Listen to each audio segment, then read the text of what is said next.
welcome to Crypto Concept. I'm your host James, and today we'll be taking a step back and looking at the wide world of crypto from a distance. Please be aware that none of this is financial advice and I make mistakes, so please do your own research and listen to other YouTubers who are way smarter than me.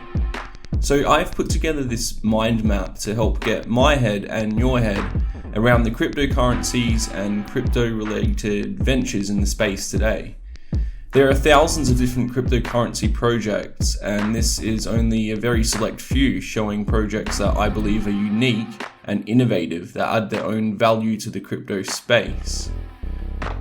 We'll start in the middle and take a look at the original cryptocurrency, Bitcoin. Bitcoin can be viewed today as a form of digital gold or hedge against inflation. There are only about 21 million that will ever be created, and a huge percentage of them are already lost forever. No more Bitcoin can be created.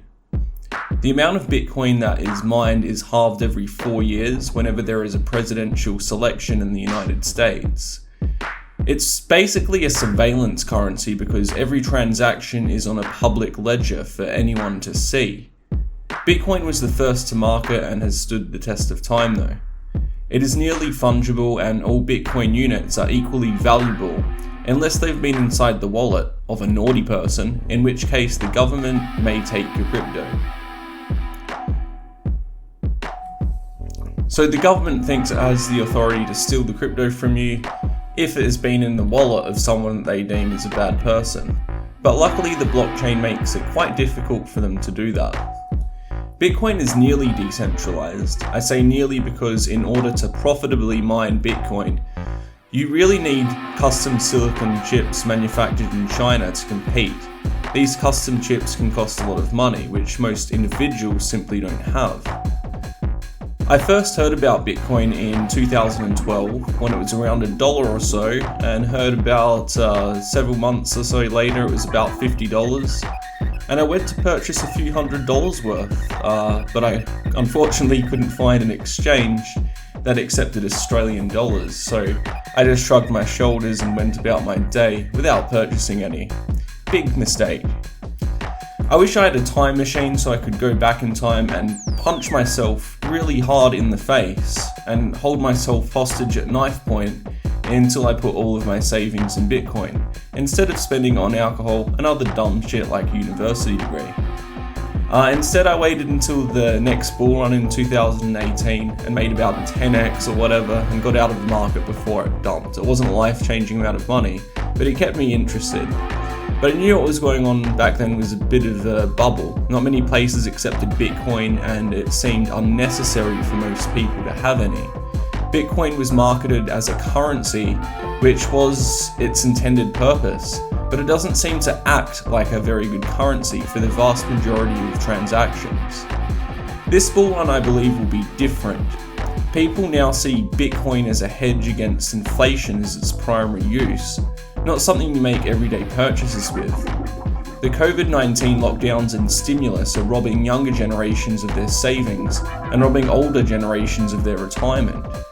People are looking to keep their assets away from the banks, who will debase the currency more and more as inflation and debt reach increasingly absurd levels.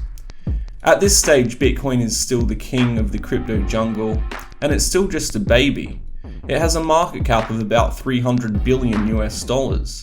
This means in order to reach the market cap of gold of about 9 trillion, Bitcoin would have to grow 30 times its current size, giving it a value of approximately $450,000 US per Bitcoin. This is not only in the realm of possibility, but I'm willing to bet a huge portion of my embarrassingly small savings that it will be surpassing this in the future, and in fact become the gold standard of internet currency in which all other cryptocurrencies are measured against. That being said, it is also possible that it becomes obsolete and something better takes its place. While I don't see this happening anytime soon, Bitcoin has some serious competition. My favourite of these competitors, and my personal favourite cryptocurrency overall, is Monero.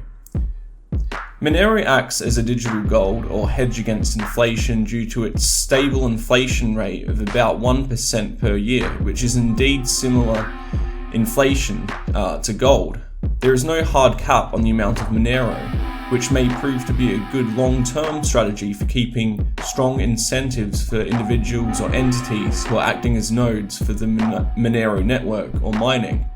Monero transactions are supposedly private and not on any public ledger. In fact, the government agencies in the United States, who survive by exploiting citizens for tax dollars, are offering over $500,000 to anyone who can hack Monero's privacy code. The Monero Wallet allows you to create a new receive address for any Monero transaction. I made one that you can donate to in the video description below. Keep this in mind if you choose to buy Monero from this video and become wealthy. Because Monero is more private than Bitcoin, it is hence more fungible. It doesn't matter if Jeffrey Epstein bought a massage table from your online store, or if it was just another stranger, it's unlikely the government will be knocking. So Monero maximizes solo mining so that it is feasible for individuals to mine a block of Monero without having a custom silicon supercomputer. This makes Monero more decentralized than Bitcoin. Basically, Monero is the misunderstood bad boy of cryptocurrency. He's always lumped in with the black markets and criminal activity, but he's actually a warrior for your freedom. And that's why the governments of the world hate him. If everyone in the world used Monero and refused to pay taxes, then the governments of the world would probably have one last hissy fit and try and nuke the whole world to death before disappearing forever as their tax dollars dry up faster than a teenage girl at Epstein Island. Pirate Chain is also another privacy coin worth looking into. It has similar privacy functions and is a much smaller market cap. So although it is a riskier investment, it has more potential for explosive growth, in my humble, not financial advised opinion. Monero and Bitcoin are basically only stores of value or currency. They don't do anything else really. This is good in a way because it keeps things simple. However, the next cryptocurrency on the list is ETH, the token of the Ethereum network. The Ethereum network acts as a general purpose blockchain, and people also make their own cryptos on the Ethereum blockchain in the form of ERC20 tokens. The Ethereum network allows for smart contracts and an increasing list of applications to be built upon its infrastructure. This includes staking to earn passive income off of your Bitcoin holdings, for example. However, when using Bitcoin on the Ethereum network, it is called wrapped Bitcoin. Essentially, the Bitcoin has been converted to the Ethereum blockchain with its value pegged against Bitcoin. The Ethereum network enables users to trade using decentralized exchanges and bring off-chain data onto the blockchain using oracles. While the Ethereum network looks promising, it has one major hurdle to overcome. This issue is the transactions per second. Now, while Bitcoin can only handle about 5 transactions per second last time I checked, Bitcoin's primary purpose is a store of value, so it doesn't matter if a transaction can take a long time to process quite as much as the general purpose use of Ethereum, which would potentially require a lot more transactions per second. However, this point I'm sure could be argued. Ethereum can only handle 15 transactions per second. This means that during a bull run in the market, the Ethereum network is congested and you have to pay ridiculous fees and wait long periods of time to get your money out of the network. Because fees are based on congestion and not transaction size, this can lead to smaller holdings essentially being stuck on the Ethereum network. Why would I trade $15 worth of a token and pay a $15 Ethereum transaction fee? It just doesn't make sense. This is a real problem. However, the Ethereum 2.0 network expects to be able to handle 100,000 transactions per second. If this isn't enough, which it may not be considering Ethereum will be potentially used by billions of people for smart contracts, then Polkadot is another general purpose blockchain working on solutions. Polkadot is another, yet to be released, general purpose blockchain that acts as an umbrella chain, or a parachain as they call it, connecting multiple different blockchains under one unified data language. Their native token is called DOT. Polkadot aims to solve many of the scalability issues of Ethereum and other blockchain networks that will become more of a problem as adoption of cryptocurrencies becomes more mainstream. Simply put, if everyone in the world used cryptocurrencies right now, they'd be basically useless. A project I'm keeping my eye on for sure, the Darwinian network, also looks to be bridging multiple blockchains and being interoperable with the Polkadot parachain. From what I can tell, they appear to be looking at bringing blockchain data into video games such as Evolution Land, and they have native tokens such as Katon and Ring. Earlier I mentioned that the Ethereum network uses oracles to bring off-chain data onto the blockchain. Link is a general purpose oracle. An oracle, as I said, brings off-chain data onto the blockchain. Link is a general purpose oracle and is going to be used for smart contracts and secure verification. Chainlink has seen a lot of growth over the last year and looks like a promising project. TrustSwap, another oracle, aims to find solutions for cryptocurrency subscription services and recurring payments, and future planned payment options. They also allow staking of their TrustSwap token on their website so that you get a percentage of the transaction fees generated by their services, when it's up and running of course. Another general purpose oracle worthy of a mention is the Zap token, which also looks to solve issues for trading between parties using smart contracts. While these oracles mentioned may all have their own areas of specialization, I still consider them general purpose oracles because they are not tailored to any specific niche in the real world. For example, there are oracles that aim to specialize in the communication between robotics and the blockchain, like the Robonomics network. There are also services that tokenize real-world assets like Tin Lake. Then there are non-fungible digital assets that can be traded on the blockchain. A non-fungible asset is an asset that is unique. A real-world version of this would be artwork. This can be incorporated into video games by projects like EngineCoin, or things like trading cards by projects like Wax. The NFT era, or non-fungible token area, I find most interesting is in the realm of .crypto domain addresses. You can see a list of .crypto domains I have for sale in the video description with my referral code below. .crypto domains or blockchain domains allow you to create decentralized websites with no ongoing domain hosting fees. You can also receive funds to wallets of your choice by linking your wallet receive addresses to the .crypto account. You can of course donate to me using Bitcoin or Ethereum at cryptoconcept.crypto with compatible wallets. I think blockchain domains have a massive resale value potential in the next 5 to 10 years. I can see major companies paying good money for the right blockchain domain to make it easier for them to receive crypto payments. Other corners of the blockchain I find of interest are in yield automation.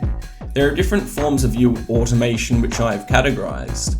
The type I think has the most potential is in the deflationary staking method. C-Vault Finance is the main player in this field.